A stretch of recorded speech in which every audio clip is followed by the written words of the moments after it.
Bonjour à tous et bienvenue dans cette vidéo. On va faire une vidéo un peu spéciale entre guillemets comme diraient tous les autres en fait. Puis ces derniers temps je publie beaucoup de chansons et etc. Mais ça reste une chaîne personnelle donc je parle de ce qui m'intéresse et de ce qui arrive. Et ici je voudrais parler de système d'exploitation et comment depuis à peu près une semaine, oui ça va faire une semaine, je suis passé à Linux, Linux Mint. Et je suis pas là en mode prosélyte, ah oui, Linux c'est bien, mais c'est juste que je vais vous dire comment j'y suis arrivé. Je suis arrivé vraiment en étant forcé, en fait, tout simplement.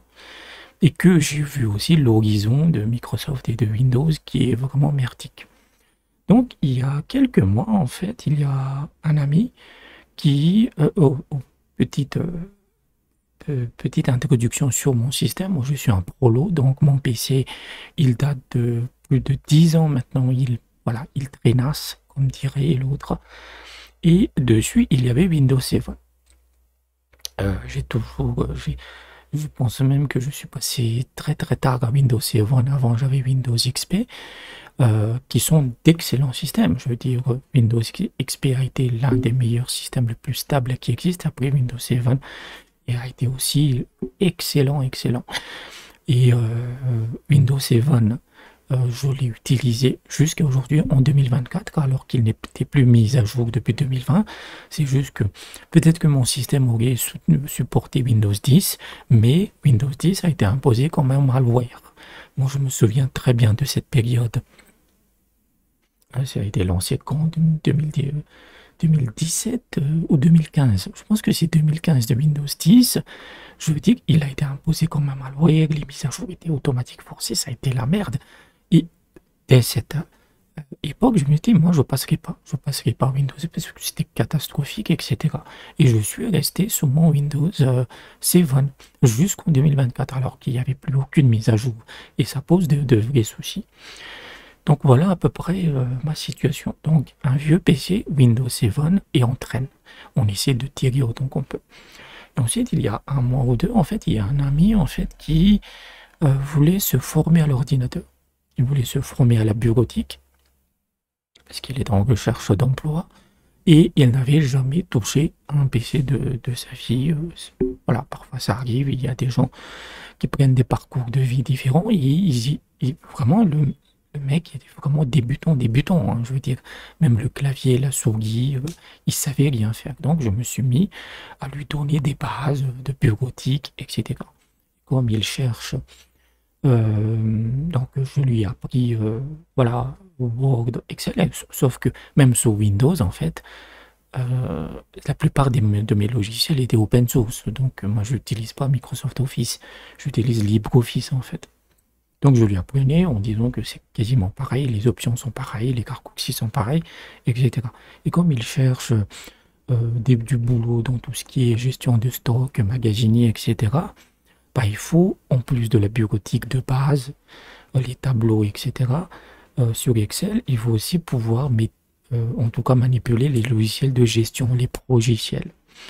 Et donc, vous avez des trucs open source, comme Open Concerto, ou Dolibar. Moi, j'ai pas pu installer Dolibar il y a eu des problèmes, mais Open Concerto, c'est un logiciel de gestion open source gratuit qui marche en fait, qui vous permet de gérer du stock, de la compta, etc. Mais lui, il s'est informé aussi de son côté et beaucoup de petites boîtes de boutiques en fait utilisaient Sage. Les solutions de Sage en fait, Sage, gestion commerciale, chasse compta, ceux qui travaillent en entreprise, ils doivent connaître en fait. C'est un logiciel très très connu. Donc moi j'ai pas ça et j'allais pas payer ça et donc j'ai pris une version on va dire tombée du camion. Oui c'était une erreur mais je me suis dit bon je veux quand même lui donner des bases et tout le monde pirate de temps en temps en fait. Et aujourd'hui je dirais même que le piratage vu ce qui se passe dans la sphère technologique c'est même un droit moral en fait. Et donc, je trouve quelqu'un qui me fournit des logiciels sages, il y en avait plein, mais c'était vraiment ancien, le truc, mais vraiment, ça datait de peut-être 15 ans, 17 ans. Je les installe, et là, je me chope un putain de malware tellement merdique, en fait, que le système était inutilisable. Vraiment. En fait, moi, je suis dans l'informatique et la technologie depuis des années, depuis plus de 25 ans. J'ai jamais vu un malware aussi agressif. En fait, ce qu'il faisait, c'est que je ne sais pas quand est-ce qu'il s'est installé.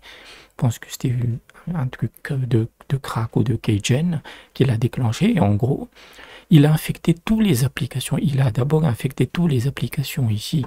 Ça, c'est Linux, mais bon, dans la barre des tâches. Et ensuite, quand vous désinstallez l'application infectée, il a infecté une autre. Donc, il avait un comportement de ransomware, en fait.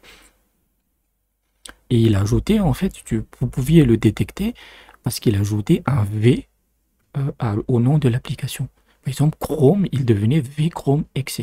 Donc, quand vous lanciez Chrome dans le gestionnaire des tâches, vous aviez, il relançait constamment le même logiciel. Il le redémarrait en boucle, en fait, pour saturer le système, en fait, pour le planter. Donc, c'était vraiment une vraie salope. J'ai jamais vu ça. Et impossible de s'en débarrasser. J'ai testé, j'avais à l'époque sur Windows Komodo Security Suite, j'ai mis à jour la base virale, j'ai fait tout en fait. Mais quand j'ai testé Malwarebytes, eh ben c'était pas dispo sur Windows 7. J'ai testé EZ, j'ai testé, qu'est-ce que j'ai testé aussi, Byte Defender. Les installeurs ont tous échoué. En fait, ils n'arrivaient pas à détecter. Je pense que c'était un vieux malware qui traînait dans ses répertoires et qui a fonctionné comme une bombe logique en fait. Parce que les malwares modernes, en fait, ils détruisent pas le système. Ils sont là pour le pognon. Ils vont vous rançonner, ils vont faire du phishing, etc. Les malwares destructeurs, ça n'existe pas tant que ça. Donc, c'était vraiment une vraie saloperie. Et comme si l'application était infectée, je ne pouvais pas l'utiliser. Par exemple, Chrome, je ne pouvais plus l'utiliser. Donc, je ne pouvais plus accéder à Internet, en fait. Donc, c'était impossible. C'était impossible de le désinstaller. Et donc, je me suis dit, qu'est-ce que je fais? Bon, il y a évidemment la réinstallation du système. Et donc, quel système je choisis? Est-ce que je pars sur du Windows 10 et Windows 11, pourquoi pas? Ou je tente une aventure Linux? Et j'ai choisi Linux, en fait, pour différentes raisons. Premièrement, parce que c'est gratos. C'est gratos, en fait. C'est open source. Et surtout, c'est des systèmes qui fonctionnent plus ou moins bien, même sur des vieux PC. On n'est plus dans... Je ne vais pas dire que, même si, par exemple, si vous avez un vieux P4 avec 2 Go de RAM, Linux va marcher dessus. Ben non, parce que c'est des environnements de bureau. On peut le voir ici, voilà. C'est un environnement tout à fait classique, très moderne, qui demande de la ressource. Mais si vous avez un PC de 10, peut-être 15 ans, il marchera, en sachant que la liberté de Linux fait que vous pouvez utiliser des environnements de bureau beaucoup plus légers, comme XFE, ce genre de trucs. Il y a moyen de... Linux, en fait, et d'autres systèmes nouveaux ne vous verrouille pas selon le PC et le système. Donc vous avez toujours un peu le choix. En fait. Et c'est quelque chose que je voulais faire depuis, c'est quelque chose qui trottait dans ma tête en fait. C'est quelque chose qui trottait dans ma tête parce que, évidemment, quand mon vieux Windows 7, je l'ai traîné autant que possible, mais Chrome, il n'est plus mis à jour depuis Windows 7 depuis très longtemps, depuis 2021 ou 2022. Donc, j'utilisais une vieille version de Chrome qui pourrissait les sites web, tous les logiciels. Tous les logiciels, je ne pouvais pas les utiliser. J'utilisais les anciennes versions. Donc, je me suis dit, je vais donner sa chance à Linux Mint. Et donc, j'ai choisi Linux Mint. En général, pour les tout débutants, ils prennent toujours deux choix, hein, même s'il y a myriade de distributions Linux, soit ils prennent Linux Mint ou Ubuntu. Voilà, c'est les deux qui sont les plus populaires. Et je choisis Linux Mint parce que j'ai toujours apprécié sa philosophie, en fait. Donc, c'est la dernière, hein, la 21.3. On a du Cinnamon comme bureau. Voilà, c'est pas mal. Et en sachant que j'étais tellement dans la hesse que pour créer la clé, parce que vous créez une clé, vous téléchargez l'ISO et vous créez une clé bootable, hein, c'est comme ça que j'allais faire. Et j'avais déjà, en fait, mon Windows 7 était tellement vérolé, était tellement infecté que la maison était en feu, quoi. Et donc, quand la maison est en feu, vous prenez l'essentiel et vous vous cassez, en fait. Vous allez perdre beaucoup de choses. Donc, j'ai perdu 15 ans de vie numérique sur ce Windows 7.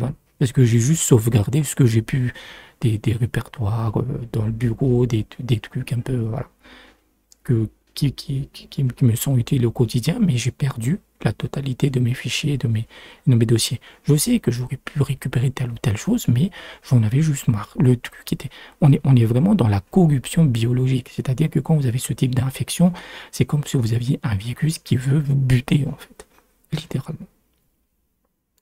Et donc, moi, j'étais tellement dans la haisse, je ne pouvais pas me connecter à Internet pour télécharger, en sachant que moi, j'ai pas de connexion illimitée, j'ai des forfaits mobiles, etc., de 2 gigas tous les 3 à 4 jours. Et donc, je suis allé dans un cyber, le mec, il connaissait à peine le truc, je me suis dit, bon, tu télécharges ça, j'ai dû acheter une clé, il l'a rendu bootable, et j'ai installé.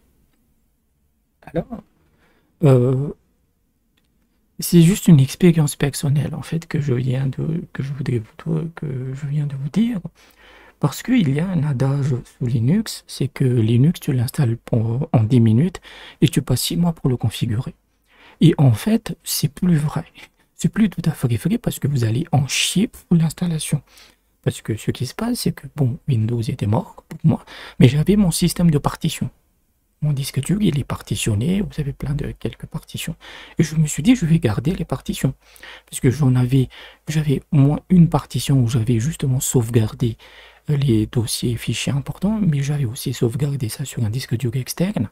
Donc j'avais de la redondance. Mais j'aime bien mes partitions actuelles, j'en ai 3 ou 4. Je peux même vous montrer. Là, ça c'est ça c'est, voilà, 1, 2, 3, 4, 4 à peu près, 3 ou 4 partitions en fait. Hop. Le 7, il est pas où? Ah voilà. Celui-là, c'est, voilà, c'est ce que j'ai essayé de sauvegarder mon bureau, etc., etc. Vous voyez ce paint là? Je pense que ça, c'est justement un fichier infecté. Mais sur Linux, il n'a pas de problème en fait. Je peux toujours essayer. Je peux toujours essayer. Et ce qui s'est passé, c'est que donc la clé bootable, et là en fait, je pense que c'est lié à Linux Mint pour cette version-là, parce que Linux Mint 21.3, il essaie de satisfaire un peu tout le monde, quel que soit le système. Donc il est un peu hybride. Parce que quand on n'avait pas installé de système depuis très très très longtemps, vous n'avez pas cette joie de connaître cette abomination qu'on appelle UEFI, qui est un truc de Microsoft qu'il a imposé pour justement verrouiller les PC pour les systèmes Windows. En apparence, c'est un truc sécurisé, mais c'est du bullshit en fait. Et donc, pour pouvoir installer Linux, en fait, il faut aller dans le BIOS et choisir un truc qui s'appelle le mode Legacy. Vous avez le mode UEFI et le mode Legacy. Et moi, j'avais dans mon BIOS, même s'il est ancien, j'avais les deux. C'est-à-dire que soit c'est Legacy, soit c'est UEFI en fait. Donc, je tente l'installation. Et là, Linux Mint, voilà, au moment de la partition, je garde mes partitions. Et au moment de lancer l'install, il me dit il faut une partition UEFI. Donc je fais charger, j'ai jamais entendu parler de ça, donc ça semble être une partition de démarrage qui doit faire entre 7 mégas et 512 mégas, et c'est surtout valable pour ceux qui font du dual boot. Mais moi je voulais pas de dual boot, je voulais juste Linux. Et il vous oblige à la créer, il vous dit si vous la créez pas en fait, ça risque de merder. Vous n'allez pas pouvoir démarrer le système. Donc, j'ai dû faire une dizaine de tentatives et ça marchait pas. Parce que quand il crée la partition EFI, il essayait de créer Grub, qui est comment je dirais, Grub, c'est le lanceur de démarrage qui vous permet de lancer Windows ou Linux en fait. Donc, et ça faisait échouer l'installation de Grub, il redémarrait le système et j'avais rien. J'avais juste un mode Grub en mode ultra minimal. Donc j'en ai ragé. Je me dis, bon, à la base, l'installation est facile parce que j'ai déjà de l'expérience avec Linux. Il y a très très longtemps, j'avais tenté l'aventure avec Debian. Ça avait marché quelques mois, 6 ou 7 mois, et après, puisque en plus d'être un prolo, en fait, ici, l'électricité, c'est une butte de bas étage. C'est très instable, en fait. Donc, à l'époque, cette instabilité électrique avait corrompu le système de fichiers, et ça pardonne pas sous Linux. Donc, j'étais retourné sous Windows. À l'époque, c'était Windows XP. Et donc, je rage, et c'est aussi un témoignage que je veux faire, c'est que non, Linux ne sera jamais convivial. Il ne sera jamais, entre guillemets, prêt à l'emploi. Oui, il y aura pas plein de choses qui vont fonctionner directement, mais Linux, c'est que ça marche pas. Vous allez sur votre téléphone ou un autre ordi, vous allez consulter et parcourir des vieux forums datant de 2010, 2008 qui ont eu le même problème et vous essayez de régler le souci. Ça fait partie de son ADN, ça fait partie de son charme. C'est comme ça qu'il fonctionne. Parce que Linux, les distributions Linux, pardon, c'est des trucs de briques et de brocs. C'est des briques de partout en fait. Donc, c'est bien que ça marche du premier coup, mais souvent, on est obligé de bidouiller et donc d'essayer de comprendre comment le système fonctionne. Et donc, on me dit, oui, mais la partition EFI, c'est uniquement pour le dual boot, tu peux t'en foutre. Donc, je dis, ok. Donc, je ne sais même pas comment ça a marché. Honnêtement, j'ai testé tellement de choses, parce que en plus, ce qui posait...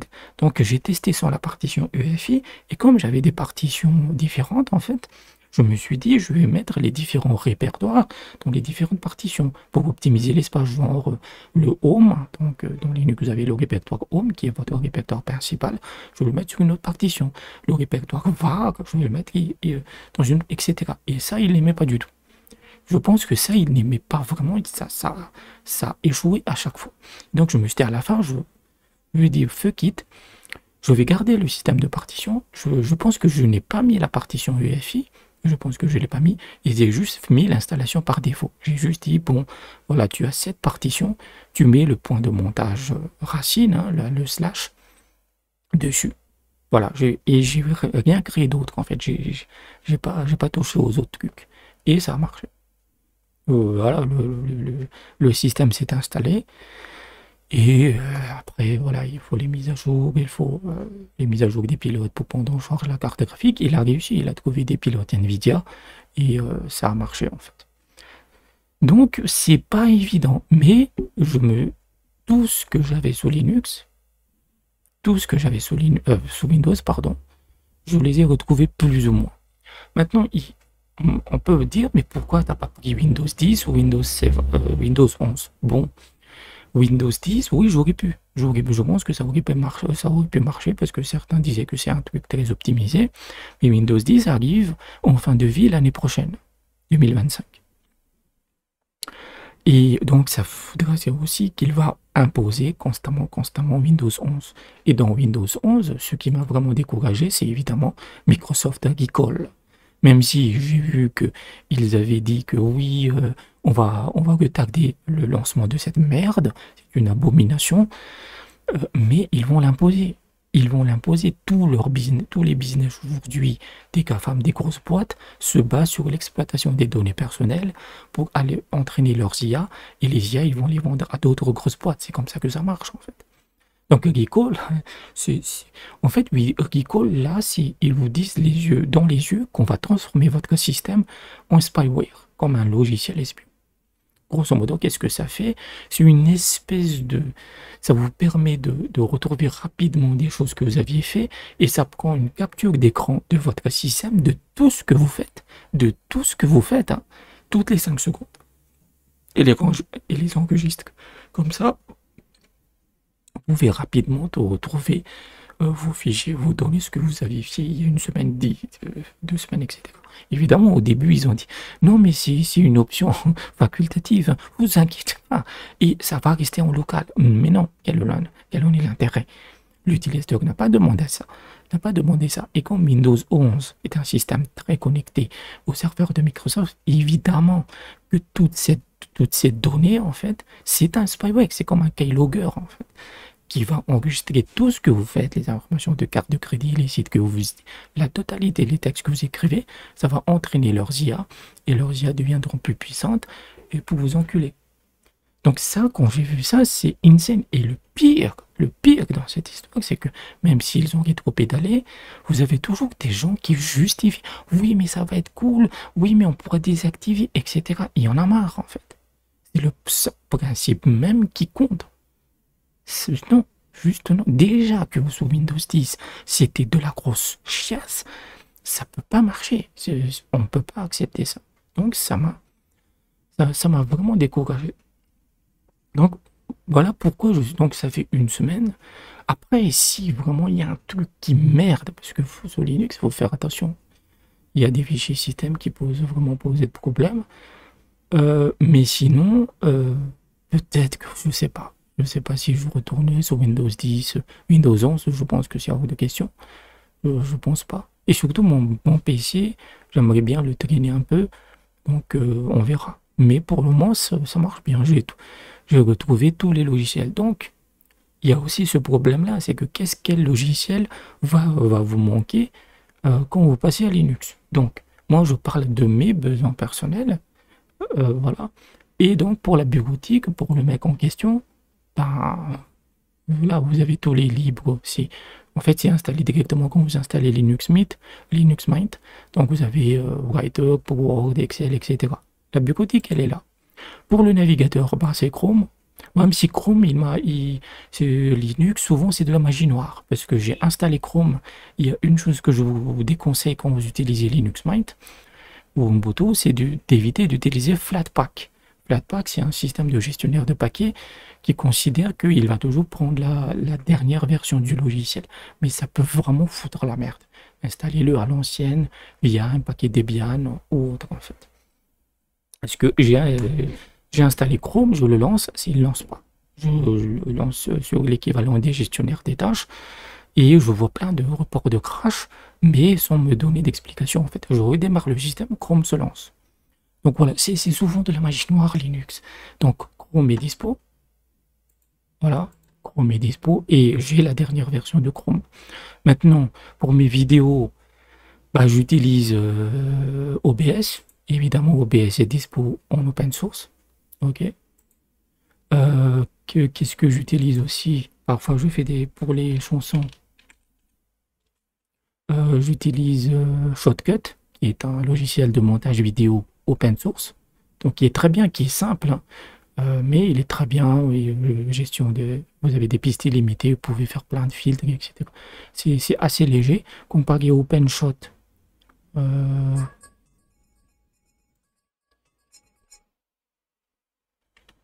Désolé, j'ai été interrompu au téléphone, sans doute Windows vient. Donc où est-ce que j'en étais? J'étais dans Geekall. En fait, ce que je dis par là, donc je montrais les logiciels. Il n'y a rien dans Windows que je peux pas retrouver sous Linux. Ils n'ont pas d'exclusivité en fait. Il y en a pour certains types d'utilisateurs, mais moi ça me concerne pas. Donc tout ce que je faisais sous Windows, je peux le faire sous Linux, avec les mêmes logiciels quasiment. Donc pour la bureautique, c'était LibreOffice. Pour Chrome, ben, Chrome est là, même si certains ont dit qu'il vaut mieux privilégier Firefox. On avait OBS, voilà. XNView, que j'aime beaucoup pour la gestion d'images, ben, il est dispo sous Linux. Qu'est-ce qu'on a aussi? Inkscape, donc ça c'est la miniature de cette vidéo. Moi j'utilise toujours Inkscape en fait. Et ça marche bien. Ça marche bien. Même si le paquet, le logiciel via la Logitech, parce que Linux Mint vous propose une Logitech, gestionnaire de paquets en fait. Il me donnait la version 1.1 alors que Inkscape est déjà la version 1.3. Donc j'ai dû désinstaller. Donc vous avez tous les il y en a des tonnes. Hein. Selon Linux Mint, il y a plus de 60 000 paquets disponibles en fait. Vous pouvez trouver. Vous avez Audacity, Scribus pour tout ce qui est PAO. Et vous avez tout ce qu'il faut. En fait. Vous avez GIMP, même si moi je l'utilise pas. Donc pour tout ce qui est un peu retouche d'image, Bah, j'ai Inkscape. Il y a Krita qui est open source en peinture numérique. Qu'est-ce qu'on a aussi? On va fermer ça parce que je vais terminer. Qu'est-ce qu'on a aussi? Sublime Text pour l'éditeur de texte. C'est un éditeur que j'utilise depuis des années. Je l'ai trouvé directement sur la Logitech.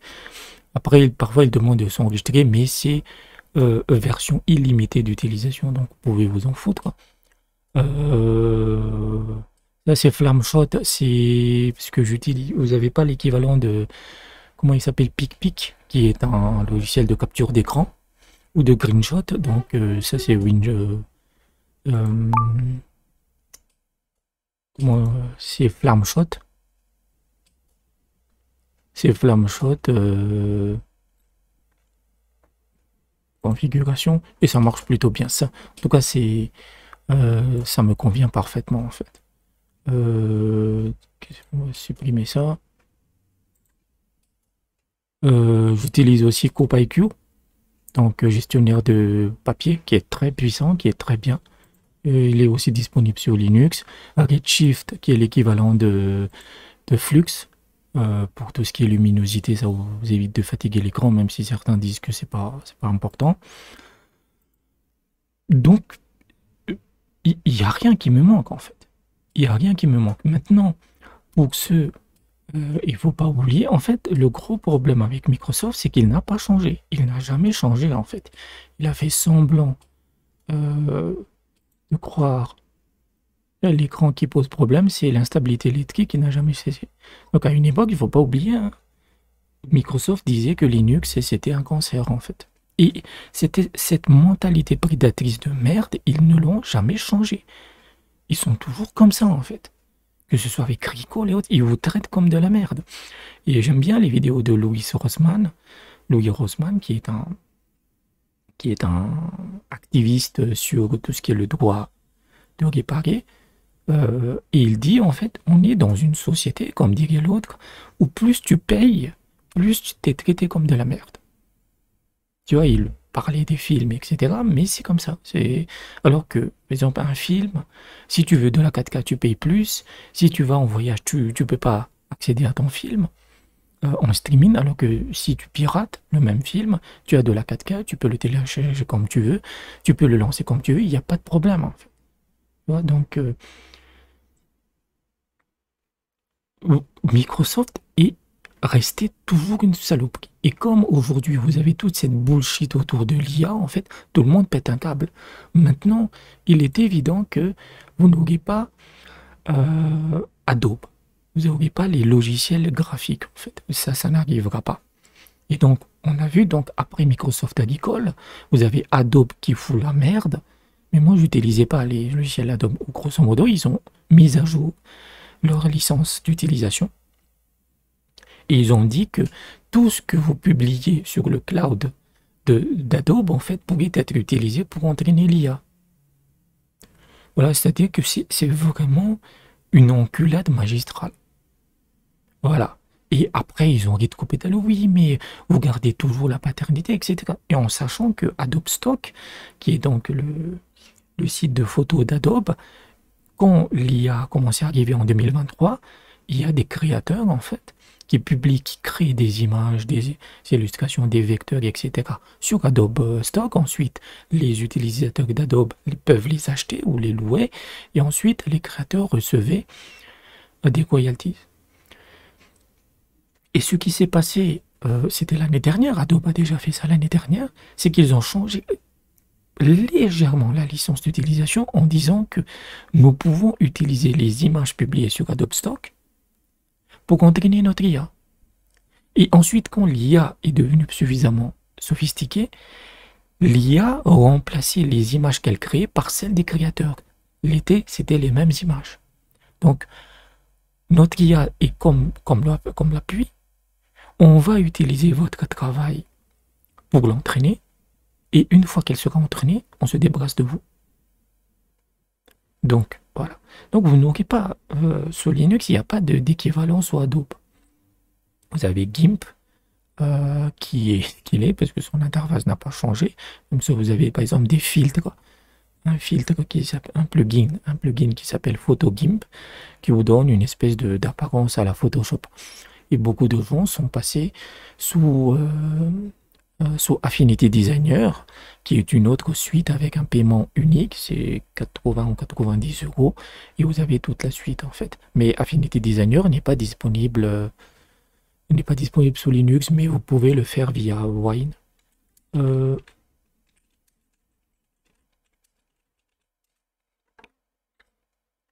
Voilà, j'ai aussi ça, c'est que Adobe Premiere, certains disent que c'est un peu de la merde, ça crache une fois sur deux.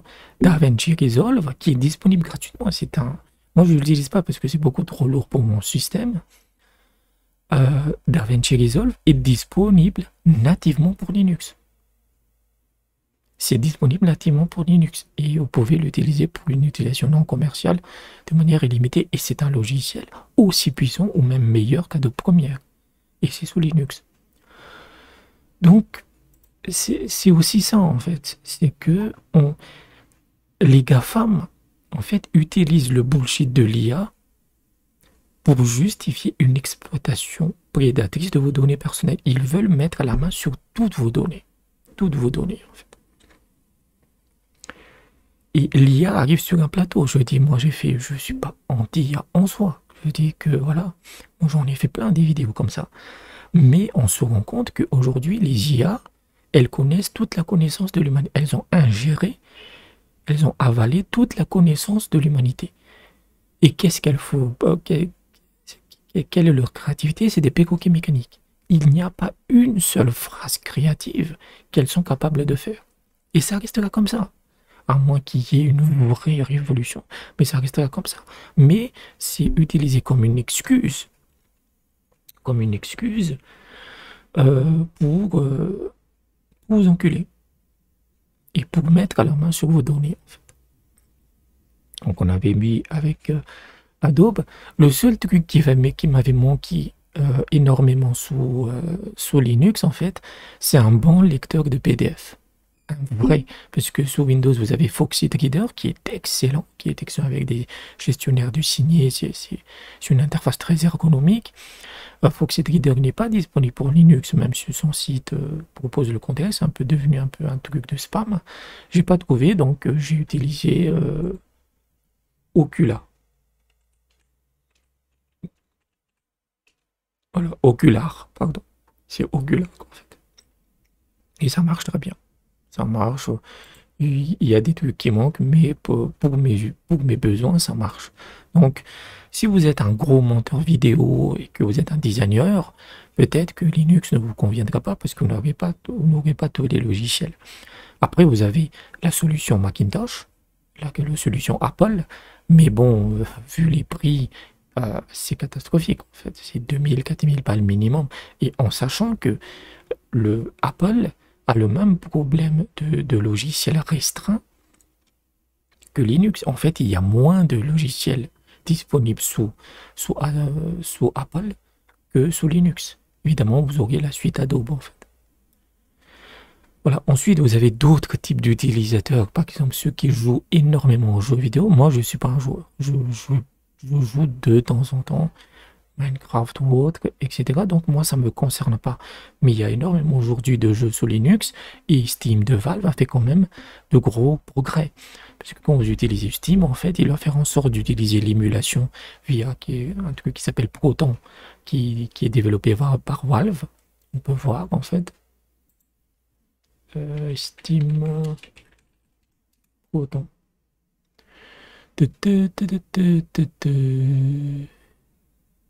Voilà, on va aller directement sur le GitHub. Donc ils utilisent plein d'émulateurs pour faire en sorte que vous puissiez lancer des jeux Windows sous Linux. Voilà. En fait, vous utilisez Steam, si vous téléchargez Steam qui est disponible via la Logitech, si vous utilisez Steam, en fait, Proton sera installé dessus.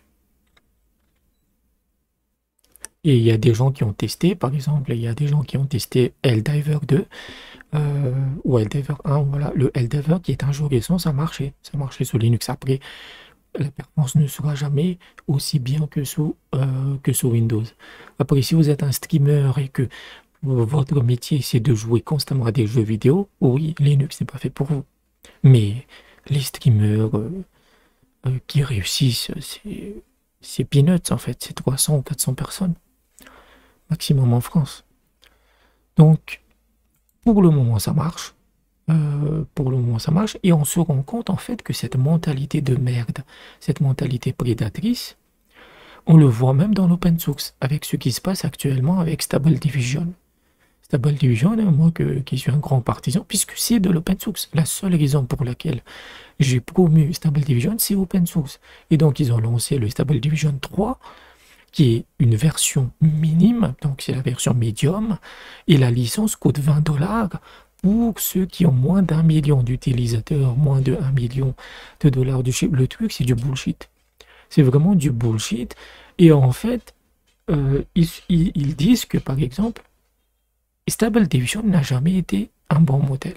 C'est l'open source, c'est les gens qui améliorent le modèle par le fine-tuning, qui l'ont rendu aussi bon que ce qu'on peut voir aujourd'hui. Stability AI fournit toujours des modèles de merde. Et actuellement, le Stable Diffusion 3, il est très mauvais. Il est mauvais dans beaucoup de choses. Et donc, ils s'attendent à ce que la communauté, gratuitement, fasse tout le boulot. Mais ensuite, ils vont faire payer les utilisateurs. Donc, même pour ce ST3 pré-alpha, c'est 20 $ par mois. Et le pire, que vous avez des conditions vraiment bullshit. Genre, quand vous utilisez cette licence, vous n'avez droit qu'à 6000 images par mois. Et comment ils vont le calculer? Ça veut rien dire, en fait. Ça, c'est des avocaillons de merde qui ont écrit leur licence sans jamais connaître ce que c'est une image. Il y a d'images. Et comment ça se passe pour les plateformes comme Playground, même si Playground utilise maintenant ses propres modèles qui ont des milliers d'utilisateurs? Est-ce que c'est chaque utilisateur qui a 6000 images ou c'est global? Mais en plus, si vous créez des modèles custom à partir du Stable Diffusion 3 et que vous ne payez pas les licences, vous êtes obligé de détruire les modèles en question. Et ça vient de l'open source, donc il faut toujours se méfier en fait. Parce que Stability AI est en faillite. Ces débiles n'ont jamais réussi à financer correctement, à monétiser correctement leur système. Ils ont des salaires à des millions de dollars par an. Vraiment une mauvaise gestion catastrophique. Ils ont des factures sur cloud qui traînent depuis des mois, qui est des impayés de retard. Alors que leur service en ligne, personne ne l'utilise, parce que c'est de la merde. Donc, ça peut venir de partout, en fait. Ça peut venir de partout. Donc, même Stable Diffusion. Mais, je veux dire, on a SDXL. Moi, j'attends le Playground V3 sur lequel ils sont en train de travailler, qui est leur modèle avec leur fine-tuning. On va voir comment ils vont le publier. Mais Playground V2.5 qui est excellent. Ça marche très bien. Ça marche très bien. Ils l'ont donné à l'open source. Ils l'ont donné à la communauté.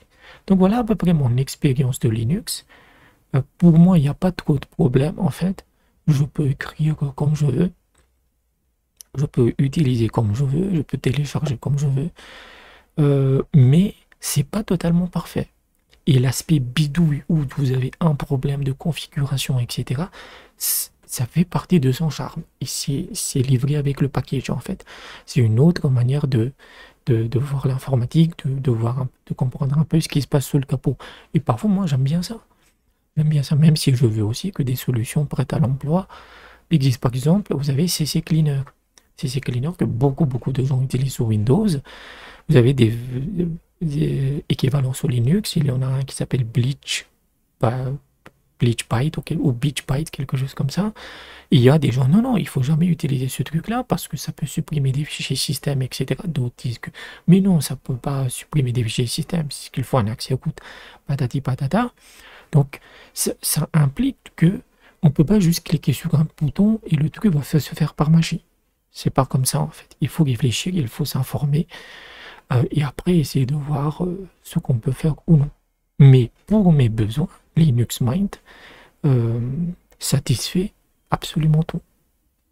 Satisfait absolument tout, à part pour l'aspect graphisme et pour le jeu, mais le jeu, pour moi, c'est minoritaire. Donc voilà à peu près ce que je voulais dire. Par rapport à mon expérience sur Linux Mint, ça a été ardu.